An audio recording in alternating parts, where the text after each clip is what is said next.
A história começa com a descrição de uma mulher conhecida como baronesa, retratada como bela por fora, mas interiormente revela-se que ela possui uma personalidade fria e cruel. Essa pessoa é a baronesa Nanette Beaumont, uma personagem vilã no web romance favorito de nossa protagonista, A Queda da Princesa. Ela é alguém que vai se colocar no caminho da história de amor da princesa e levá-la às garras do vil rei.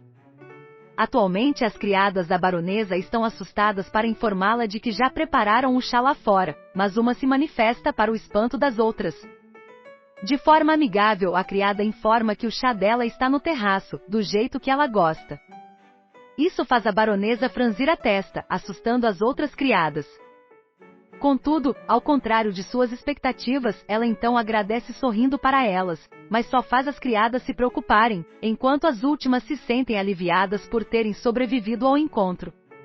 A protagonista não pode deixar de pensar que o escritor realmente odiava Nanette, o que é péssimo para ela, já que, pelo que parece, nossa protagonista está presa no corpo dela. Em pânico, ela se pergunta se a sua interpretação de Nanette está correta, desejando que os servos não falem com ela. A protagonista reflete que apenas uma semana atrás, ela acordou no corpo da baronesa e desde então, vem tentando evitar problemas e apenas interpretar corretamente seu papel. No entanto, ela está tendo dificuldades, se perdendo porque a mansão é muito grande. Pensando em apenas pedir a alguém onde fica a saída, a ruiva se lembra da criada que falou com ela, e a baronesa reflete sobre como ela lhe é tão familiar.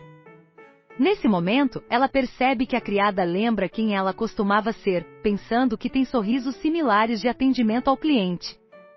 Finalmente encontrando as portas, ela sai da grande mansão pensando que apenas uma semana atrás, ela era muito mais feliz. Logo após o ensino médio, nossa protagonista, cujo nome é Ali, conseguiu o emprego dos sonhos trabalhando em uma adorável padaria local. Enquanto aprendia com o chefe de pastelaria, ela iria para casa e praticar suas habilidades, sentindo que estava no caminho certo. Mesmo estando na pindaíba, planejava ser proprietária e chefe de sua própria padaria um dia. Mas, como precisava sobreviver, pegou um emprego noturno como motorista de entrega para economizar. Como trabalhou no setor de serviços por 5 anos, seu sorriso de atendimento ao cliente sempre foi impecável, mesmo quando seus clientes eram extremamente exigentes. No entanto, agora ela é a cliente exigente, tentando agir como uma rica nobre, enquanto seus mordomos tremem de medo. Alice pergunta o que deve dizer, tentando pensar em uma reclamação, mas acaba apenas sorrindo, garantindo a todos que está tudo perfeito. A ruiva agradece a eles, o que só deixa seus mordomos confusos. Ali acha que precisa manter a farsa por enquanto, pois a verdade é demasiado impossível para qualquer um acreditar. Uma semana atrás, enquanto estava fazendo entregas à noite, ela sofreu um acidente. Depois que toda a sua vida passou diante dos seus olhos, ela acordou como Nanette. No início ficou confusa ao ver seu entorno desconhecido e quando virou à esquerda, ficou atonita ao ver um belo homem dormindo ao seu lado. Alice perguntou quem ele era e por um momento pensou que ele estivesse morto, mas ficou aliviada ao descobrir que ele ainda respirava. Olhou ao redor novamente, pensando que tudo era real demais para ser um sonho, e se perguntou se tinha sido raptada. Abrindo a porta, ela saiu correndo, com a intenção de encontrar algum meio de transporte público, mas tudo o que encontrou foram jardins extensos e uma verdadeira carruagem com cavalos. Ao entrar no quarto novamente, ela especulou que seu raptor provavelmente era um serial killer rico e louco. Rapidamente acendeu uma vela em busca de uma arma, e conseguiu encontrar uma faca de carta. Preparou-se, apontando a faca para o homem na cama, quando de repente se viu no espelho. Atonita e alarmada, Ali soltou as velas que estava segurando, e elas caíram no chão, iniciando um incêndio para seu horror. Apenas pensou em usar o fogo para escapar, então ela despejou vinho nas chamas e usou um travesseiro para apagá-las, mas alguém jogou água no fogo. Era o belo rapaz, que aparentemente acordou, e perguntou a Ali se ela realmente havia jogado vinho nas chamas. Tentando manter a calma, ela mentiu que estava tentando apagá-lo, e ele disse que ela não estava sendo sábia, com o que ela concordou, envergonhada. Preocupado, ele a examinou em busca de ferimentos, chamando-a de Nanette. Ali estava perplexa, pensando que o nome soava familiar e quando garantiu que estava bem, ele disse que esperava que não fosse um mau presságio, especialmente porque estavam casados apenas há um mês. Enquanto ela estava ocupada tentando processar suas palavras, ele pegou uma carta atrás dela, perguntando a Ali do que se tratava, mas ela não sabia. Tentou escapar, mas ele a impediu. Ele perguntou se era a carta dela e embora ela tenha dito honestamente que não, pensando que nem sequer era Nanette, ele insistiu sombriamente que a carta era dela. Uma carta revelou o caso de Nanette com o Visconde Byron e outra revelou que ela também tinha um relacionamento com o Lord Hastings, todas assinadas pela baronesa original. Furioso, ele pediu uma explicação, querendo saber quantos casos ela estava tendo, mas Ali, que agora era Nanette, não pôde contar a verdade louca para ele. Depois disso, Ali começou a juntar tudo e percebeu que sua antiga eu havia morrido num acidente de carro. De alguma forma, ela acabou no corpo de Nanette Beaumont, seu personagem secundário menos favorito em seu romance favorito, que tem escolhas de vida terríveis. Quanto ao romance, Ali se lembra da heroína, Princesa Amélia de Legacia, que herdou o trono após o rei, seu irmão, morrer subitamente de envenenamento. Quando a notícia se espalhou pelas cidades, motins irromperam nas ruas e todos acusaram o país vizinho de Zeldon, conhecido por seus impulsivos e implacáveis atos de guerra ao longo da história, como culpado pela morte do rei. Enquanto isso, com o irmão morto e a mãe em luto, Amélia ficou encarregada de lidar com a crescente agitação em seu país sozinha. Bem, quase sozinha, pois ao seu lado estava seu amigo de infância e principal interesse amoroso, o embaixador de Zeldon e herdeiro de Legacia, Isaac Beaumont, com quem Nanette é casada. Pensando que é basicamente a rival amorosa da princesa, Ali também reflete sobre como o romance online não dizia muito sobre a baronesa original. O que ela ainda consegue lembrar é como o barão se casou com sua esposa quando era óbvio que a princesa logo ascenderia ao trono, pois um diplomata replicado como ele não seria um bom partido para uma princesa. Ainda assim, Ali acha que Isaac não sabia no que estava se metendo quando se casou com Nanette, pois ela era terrível. Primeiro, ela é um pesadelo para os criados, depois é incrivelmente vaidosa e por último, ela traía muito o marido. Atualmente Ali passa a maior parte do tempo nos jardins, tentando se esconder de todos, pois acredita que tem um grande problema. Ela sabe como a história termina. À medida que a princesa tenta manter a paz entre Legacia e Zeldon, mantém suas próprias forças militares sob controle e no final, concorda em se casar com o brutal rei de Zeldon para evitar a guerra. No entanto, ele atrai, a guerra ainda estoura e os primeiros a serem executados pelo exército de Zeldon são o barão de Beaumont e sua esposa. Eles serão capturados, levados ao rei e decapitados no meio da sala do trono.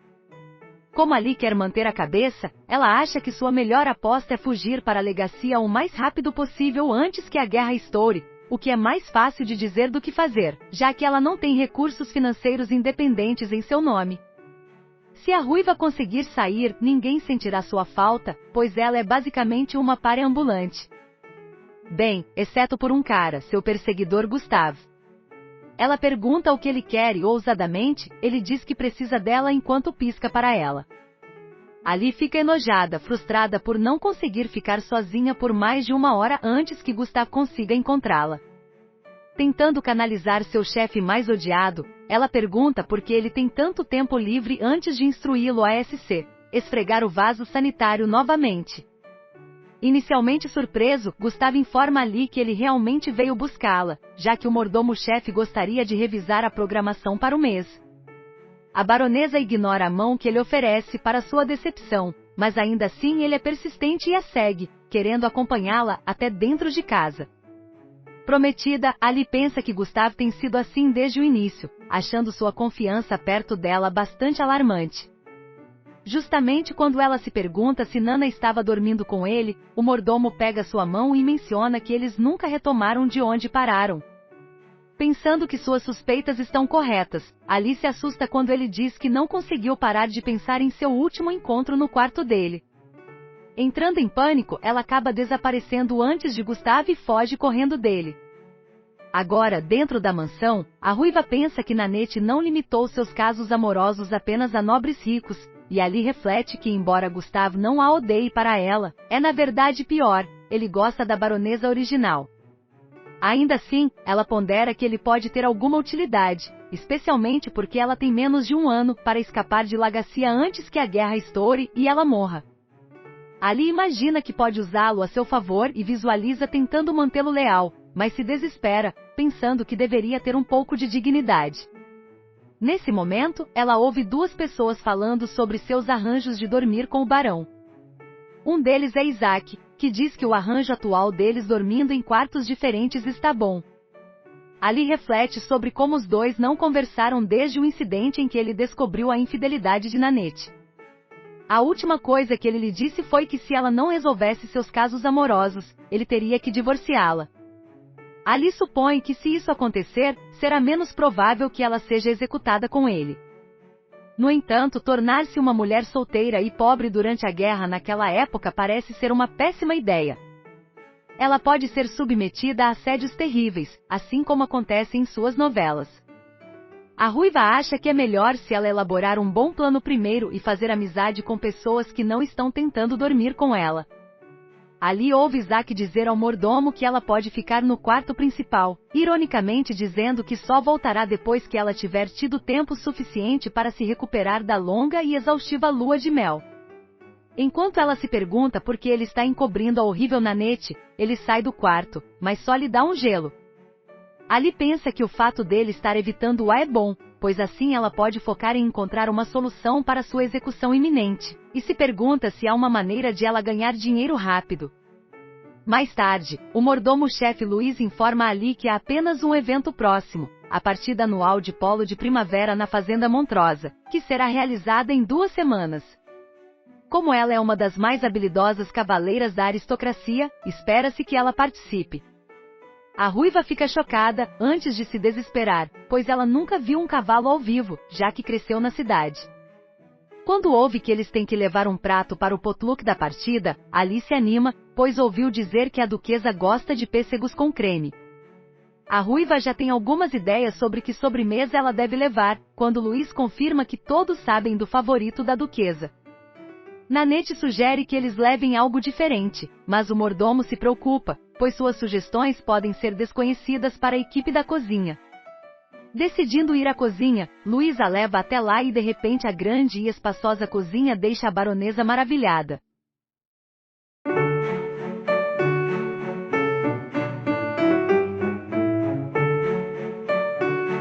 Enquanto aprecia o cheiro tentador que paira na cozinha, Ali avalia as habilidades do pessoal ao verem pão, achando-os bastante adeptos. Justo então, uma criada nota sua presença e como a baronesa está olhando para elas intensamente, ela cutuca sua colega e logo todas as criadas ficam nervosas, o que a ruiva nota imediatamente.